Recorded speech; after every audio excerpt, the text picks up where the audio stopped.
Hello, welcome to Two Peds in a Pod, the medical education podcast from the Children's Emergency Department in Derby. I'm your host again, Ian Lewins, and this evening I'm delighted to be joined by Dr. Hannah Jacob, who's a paediatric registrar and, more importantly, is the chair of the RCPCH Trainee Committee.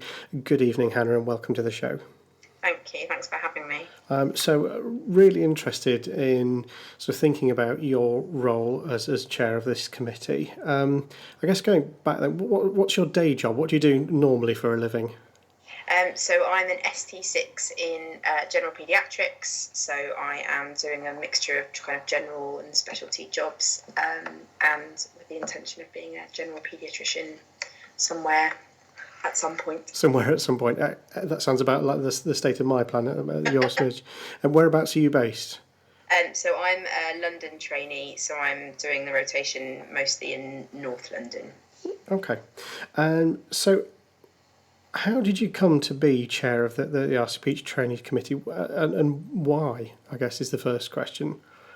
I think I'd always had an interest in training and education, and I think, to be perfectly honest, particularly in kind of the early years of my training, the only contact I really had with the college was through exams, which I think is quite common for people in their level 1 training.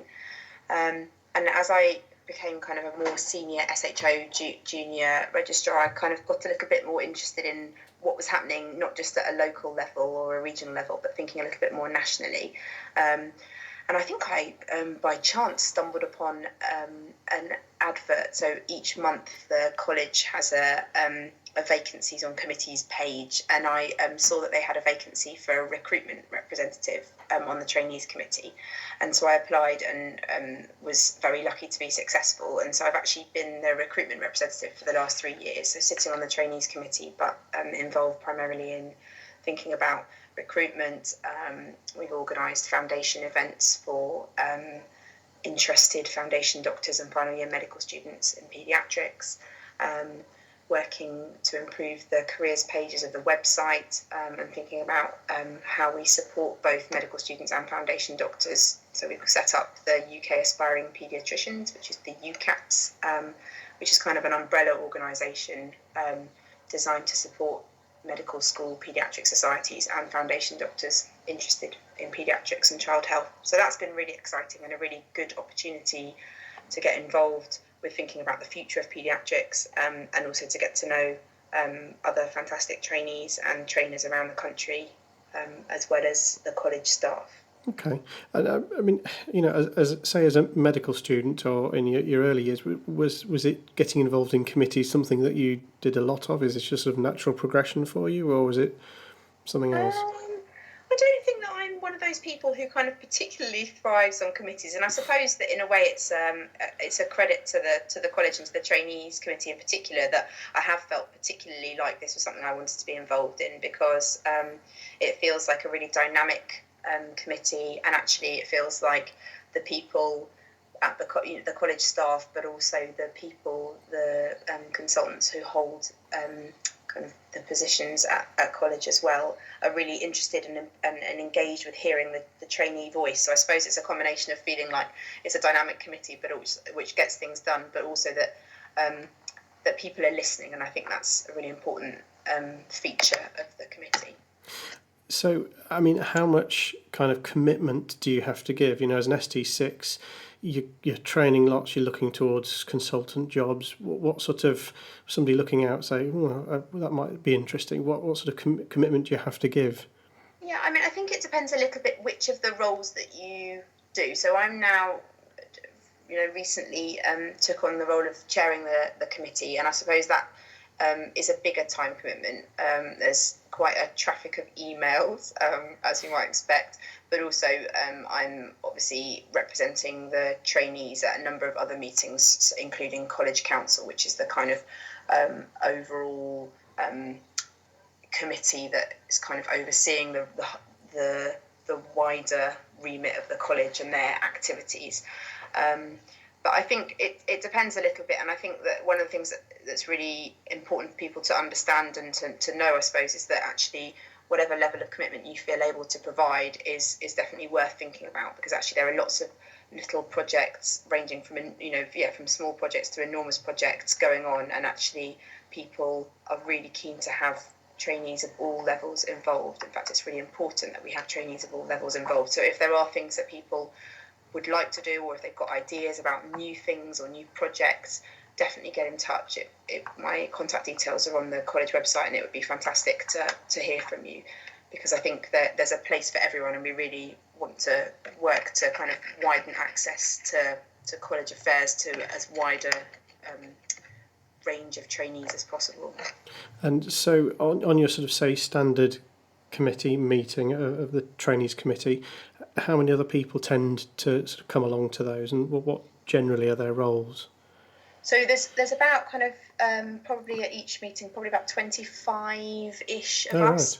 Right. So basically each region of the UK has a regional representative who sits on that trainees committee, and they often will sit on their own regional trainees committees, and they're essentially the conduit to kind of feed information from the region into the college about challenges or successes that are within training.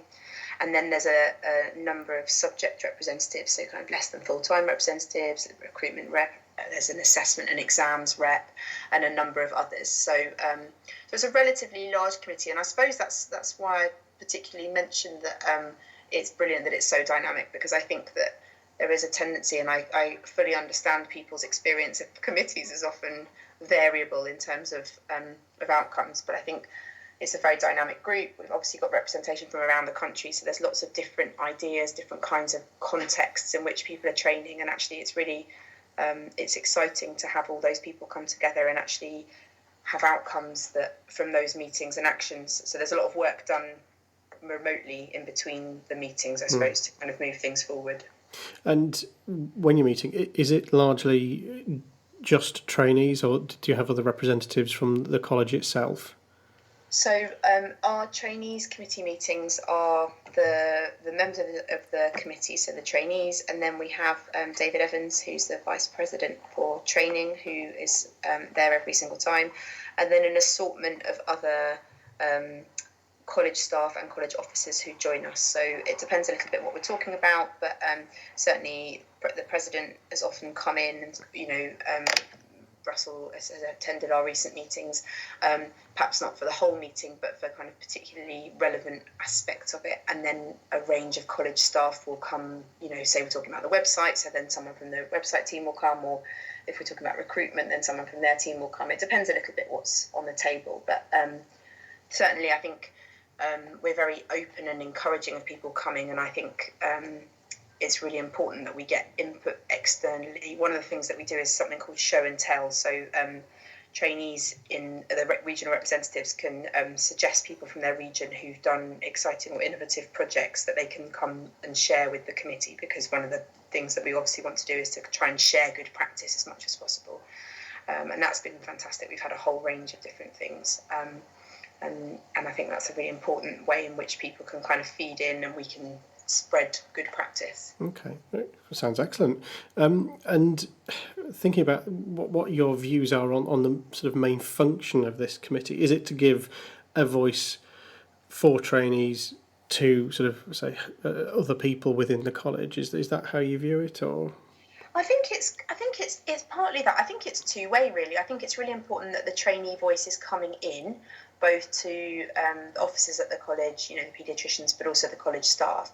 But I think it's also an important way of potentially information coming out, because I think one of the challenges is around trying to engage and communicate with as many people as possible who obviously got a million other things going on, huge clinical commitments, not to mention their kind of home life. So I think it's a bit of both. I mean, I'll give you an example. A few people have contacted me recently saying that they've had challenges around training with a disability of some form. And we talked about it at one of our meetings, and we then took it forward and talked about it at the heads of school meeting, where all the heads of school from all around the country meet to discuss issues. And we're actually going to produce some guidance for trainers and trainees about frequently asked questions, and a bit of myth busting, and a bit about what the legal position is, because actually that's an issue that has come up for a number of trainees, and we want to be really clear as a committee and as a college, what trainees can expect. So I suppose that's something that has been fed in kind of externally, and actually we felt really supported and really listened to in the higher echelons of the college to actually do something about that. Okay, and when you're sort of communicating to trainees, what do you sort of email, or is it the website? What are the ways that you sort of feed these things back to them? I mean, we're trying to do as much as possible because I'm aware that people have millions of emails. Yeah. We do use the website a little bit. Using the regional representatives will usually have the most up-to-date list of their trainees in their region. So that's really the main way in which we cascade information, and similarly information coming in. We often have a section in the e-bulletin which goes out to members who've signed up to the e-bulletin. That we have features in Focus, which is the hard copy that comes through your door with Archives of Disease in Childhood. A number of the committee members are quite active on Twitter, but we're always keen to get to a wider audience. So if people do have suggestions, I would be delighted to hear them, because I think that we definitely could and want to do more to kind of engage a wider group. Okay, because I think, as you say, quite rightly, people have got so many things on, personally working towards getting assessments, all those sorts of things. Actually, you kind of get immune to emails and think, oh, it's another thing, I'm going to ignore it. And actually, these are really important issues that we're trying to get, as you say, very clearly, a two-way process. Give us your thoughts and we can feed that back to you. I mean, I totally agree, and I actually think that in a way, and this is probably no great surprise, one of the best ways to engage people, of course, is in person. And so I think we've tried at every opportunity to, have some kind of college presence or some mention of the college at regional study days, at the college conference, and certainly, I mean, so for example, most recently the Trainees Committee meeting was held in Belfast, and we were very lucky to be invited the following day to the regional paediatric conference, which happens once a year, and that was a brilliant opportunity to kind of meet face to face with trainees and trainers in a part of the country that lots of people hadn't been to, and that was really exciting. So I think that the face to face is invaluable, actually, and a really nice way, I think, of kind of making it all seem a bit more real and a bit more human. Okay. Slightly controversial question now. Is it much easier for you, because you're a London trainee, to be the chair? One of the things that I think the college often gets accused of is being very London-centric. Do you think that's fair and it's easier because you're based in London?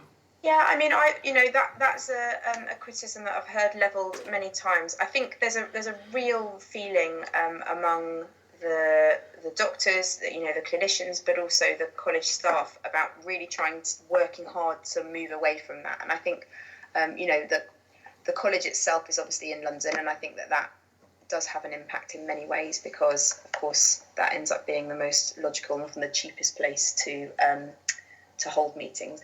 But actually, so certainly the Trainees Committee, one of our 3 meetings a year is held outside of London. So we've most recently been to Belfast.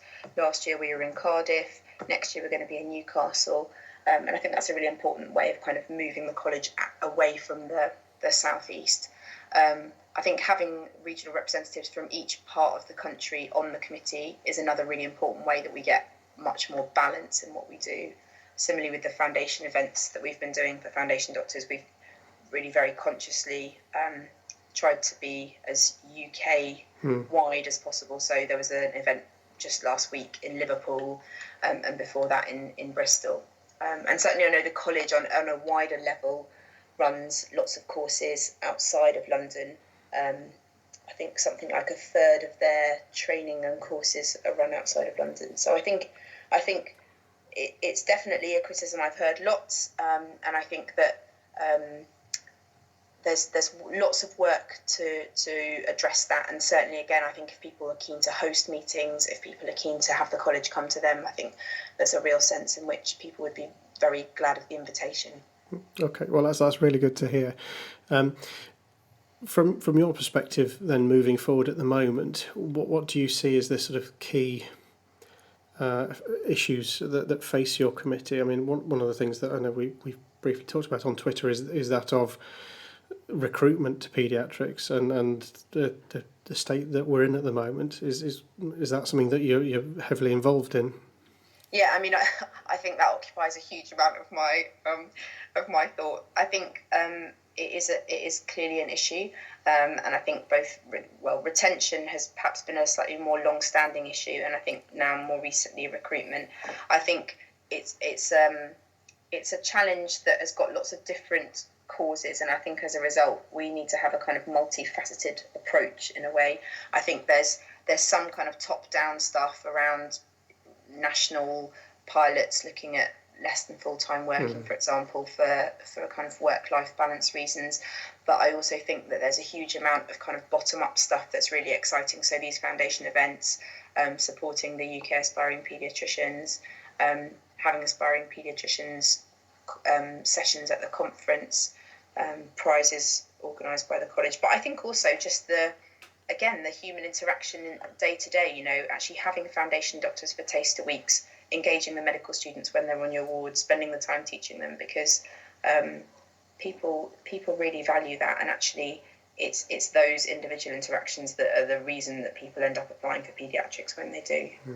Yeah, I completely agree with that. So if somebody's sort of listening to this and thinking, this sounds quite interesting actually, I've never thought about applying to a college position before, how would they go about sort of seeing what's available and going about applying?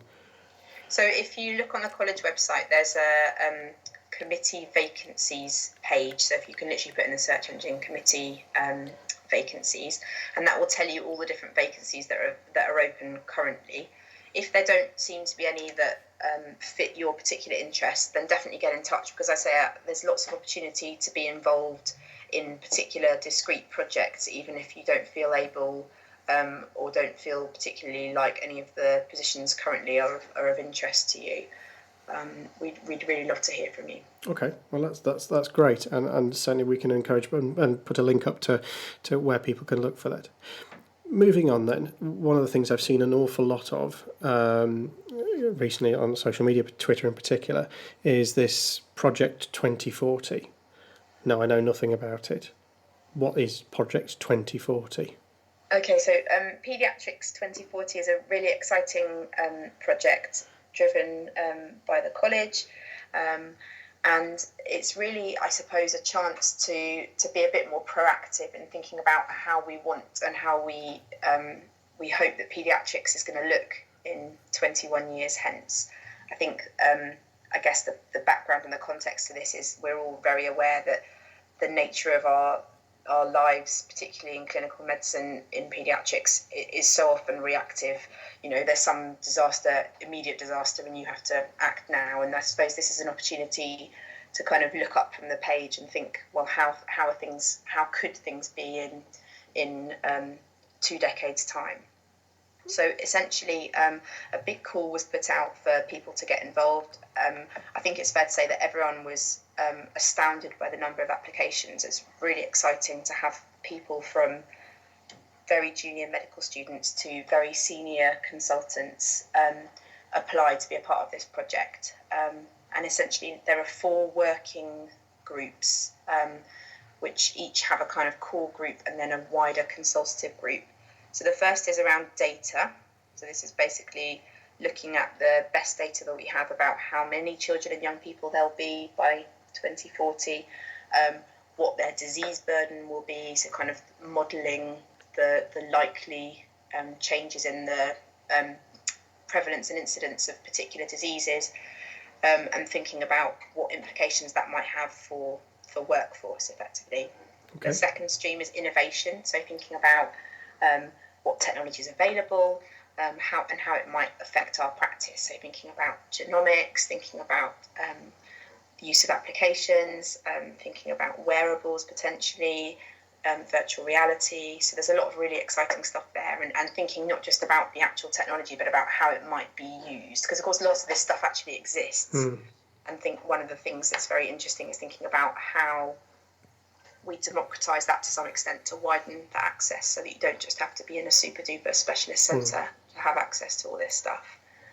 The third stream is models of care. So that's thinking about where and how we might look after our patients. Actually, do they need to be in hospitals, or will we've moved much more to community-based care, for example? Someone had said that maybe we in 20 years' time we'd be looking at having intensive care units and then everyone else being looked after at home, which kind of feels very radical. But actually, that's one of the exciting things about this project, is that we can kind of look at the evidence available in terms of modelling and in terms of what's been done in other countries to think about how we can optimise what paediatrics looks like. And then the last one is working lives. So that's obviously thinking about kind of, a combination of who the workforce might be, but also how we might train them and where they're going to be situated, and how they're going to be working in the context of everything else that we are expecting in terms of innovation and how many children and where they might be. So it's a really exciting project. And how long is it? Do you know how long it's planned to sort of run for? So it's 2 years. So the final report will be out this time 2 years. Okay. So it's quite a tight time frame, but actually I think that's quite good, because there's a lot of momentum and a lot of excitement building, and I think it's a really good opportunity to kind of galvanise us, look at the best data, and imagine where we're going to be and where we could be, and then of course once you've set that out, you then need to start thinking about your roadmap to get there. Okay, I mean, it sounds really exciting actually, and much better, as you say, to sort of try and be proactive rather than reactive. Yeah, I think I guess the nature of our working lives is such that you're often forced to do that, and it's not that isn't important, because clearly a situation arises and you need to react. But I think it's a really exciting opportunity to think a little bit beyond that, and hopefully to have some say in shaping that future for ourselves. Okay. And are you going to be providing updates to sort of the wider paediatric community as you go along, or is it a document published in a couple of years' time? So there's certainly going to be some kind of consultation along the way, and anyone that still wants to be involved should definitely get in touch. There's some information on the website, and I'm very happy if people want to contact me, and I can send them in the right direction. There are going to be sessions at the college conference in May in Birmingham, and then a road show around the country where people have an opportunity to kind of to say their piece and to be involved in the consultation. And then there will be a kind of final launch of a final report. And our hope is that it's very much more than just a PDF that sits gathering dust, but actually that there will be lots of spin-offs in terms of kind of learning and working groups, and some aimed more at kind of the political side of things, and some more at college strategy, and some more at workforce. Yeah. Okay. So again, anybody who's kind of missed out initially but was thinking, actually this is something I'd quite like to be involved in, can they still do that, and what sort of commitment were you typically looking for? So I think it depends a little bit what people are able to offer, and I think inevitably some of the people who've put themselves forward will want and be able to be involved more than others. In the first instance, if people do want to contact me, and we can maybe have a think about which particular area or the work streams that they're most interested in and best suited to, and then we can put you in touch with the people who are leading on those. But certainly it's not too late, and I think certainly with the data and the innovation work streams are kind of focused mostly this year, but the models of care and the working lives, because that depends so much on what the data and the innovation group come up with, that's slightly down the line. Okay, that's fascinating, and I guess my final couple of questions is, how are you managing to find the time doing that, chairing the committee and working? I have a very supportive husband, and I get up quite early. And I think, to be honest as well, I think that there are so many fantastic people. I mean, the Trainees Committee is absolutely brilliant. So yes, I chair it, but actually a huge amount of the work of the committee is done by all the members who are working on documents and going to other meetings and feeding back in. And I think that's the key with all of these things, isn't it? Is to work with a brilliant team, and then actually you all pull together. And in some ways, I guess I see my role in a way as just kind of supporting those people to do all those brilliant things, because actually you can't do everything yourself, and it would be Okay. So anybody thinking about it should, drop you a line maybe, or Definitely, yeah. So think I'm on about it. Twitter. We can, and I'm very happy for people to email me or send me a message via Twitter, and I can point you in the right direction. I think I guess my final thought is just to say that I think that it's a really exciting time for the college. So, the officers and the vice president's in at the moment, and the president himself, Russell. They're really, really engaged, really keen to hear from trainees, and really keen for people to get involved. And the same with the college staff. So if people are interested in getting involved, I think now is really an exciting time to be a part of it. Fantastic. That I'm re-enthused. Thank you. So thank you very much for taking the time to speak to us, Hannah. Thank you very much. My pleasure.